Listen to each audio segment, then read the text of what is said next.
গতকাল সন্ধ্যে থেকে অস্টিনে আইস রেন শুরু হয়েছিল, আর তার ছোট্ট একটা ক্লিপ তো গতকালকের ভিডিওতেই আপনাদের সাথে শেয়ার করেছিলাম। তবে আজ রবিবার এবং আজকের সকালের ভিউটা আপনাদের সাথে শেয়ার করছি। গতকাল সারা রাত ধরে আইস রেন হয়েছে এবং তার জন্য চারিদিকে কিন্তু বরফ এরকমভাবে জমাট বেঁধে গেছে। ভিডিওতে দেখে হয়তো মনে হতে পারে যে এটা স্নো, তবে স্নো বলে অ্যাকচুয়ালি কেউ ভুল করবেন না, কারণ এটা হলো আইস, আর এটা না টোটালটাই পুরো জমাট বেঁধে গেছে। আর এবারে চলুন আপনাদেরকে এই দিকের উঠোনটার ভিডিওটা একটু দেখাই। এই যে এখানে আইসটা এইভাবে জমাট বেঁধে গেছে না, সেই কারণে এখানে রাস্তাঘাটে গাড়ি ঘোড়া চলতে ভীষণ অসুবিধা হচ্ছে। আগামীকালকেও এখানকার স্কুল, কলেজ, অফিস সব কিছুই বন্ধ করে দিয়েছে, কারণ এই রকম কন্ডিশনে মেন রোড দিয়ে গাড়ি চালানোটা কিন্তু হাই রিস্কের। কি ভালো লাগছে দেখুন দেখতে, এখানে এই বারান্দার ভিতরের দিকেও কিন্তু বরফ ঢুকে গেছে। আসলে কাল সারা রাত কিন্তু এরকমভাবে আইস রেন হয়েছে, বা আইস স্টর্মও এটাকে বলা যেতে পারে।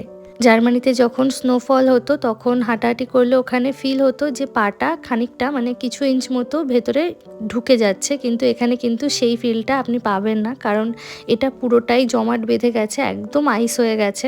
আজকে সারাদিন এরকম মেঘলাই থাকবে, আর অস্টিনে এখন টেম্পারেচার হচ্ছে -7।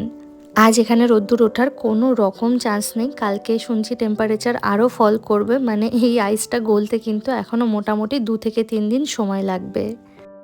এই আইস দেখার এক্সপিরিয়েন্সটা কিন্তু আমার প্রথম। জার্মানিতে 2 বছর খুব ভালোভাবে স্নোফল হতে দেখেছি, তবে এই ধরনের আইস জমাট বেঁধে যাওয়াটা কিন্তু আমার নিজের চোখে এই প্রথমবার দেখা। দেখতে অবশ্যই ভীষণ ভালো লাগছে, তবে একটা টেনশন মনের মধ্যে রয়েছে যে বুধবার আমাদের ফ্লাইট, ওয়েদার খুব খারাপ থাকলে তখন সেই ক্ষেত্রে ফ্লাইট হয়তো রিস্কেডিউল করতে পারে, বা অনেক ক্ষেত্রে হয় কি ক্যান্সেলও হয়ে যায়। সেই কারণে যতই স্নোফল বা আইস রেন ভালোবাসি না কেন, ঠাকুরের কাছে একটাই প্রার্থনা, বুধবারের আগে যেন ওয়েদারটা একদম নর্মাল হয়ে যায়। এই দেখুন এই বরফের ওপরে আমি সজোরে পা দিচ্ছি, তাতেও কিন্তু বরফের শেপে কোনো রকম চেঞ্জেস আসছে না।